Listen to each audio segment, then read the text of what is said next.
રાષ્ટ્રીય સ્વયંસેવક સંઘ રાષ્ટ્ર નિર્માણના કાર્યમાં વ્યક્તિ નિર્માણથી રાષ્ટ્ર નિર્માણનું કાર્ય કરી રહેલ છે।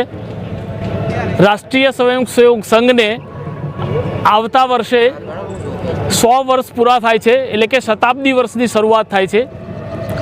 આજે રાષ્ટ્રીય સ્વયંસેવક સંઘનું આણંદ શહેરી વિસ્તારનું એકત્રીકરણ આણંદમાં અને આણંદ જિલ્લાના અન્ય તાલુકાઓનું એકત્રીકરણ બોરસદમાં રાખવામાં આવેલ છે।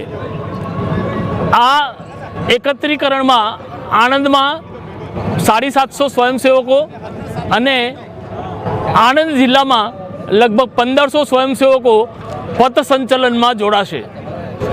પથસંચલન બાદ જાહેર કાર્યક્રમ થશે, જેમાં આણંદ ખાતે માનનીય ડૉક્ટર સુનિલભાઈ બોરીસા, ગુજરાત પ્રાંત સહકાર્યવાહ તથા મહંત શ્રી મોરારીદાસ સંતરામ મંદિર કરમસદ એમનું માર્ગદર્શન પ્રાપ્ત થવાનું છે। બોરસદ ખાતે BAPS સ્વામિનારાયણ મંદિરના પૂજ્ય ભગવતચરણ સ્વામી તથા નીરવભાઈ પટેલ ગુજરાત પ્રાંત સહબૌદ્ધિક પ્રમુખનું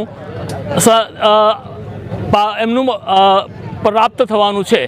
તો આ બંને કાર્યક્રમોથી સંઘ પોતાનો જે કાર્ય વિસ્તાર છે, જે કાર્યનું દ્રઢીકરણ કરવાનું છે, એ કાર્યના દ્રઢીકરણ માટે અત્યારથી જે શતાબ્દી આવી રહી છે, તો એ શતાબ્દીના પૂર્વ તૈયારી રૂપે આ આજના કાર્યક્રમનું આયોજન કરવામાં આવ્યું છે।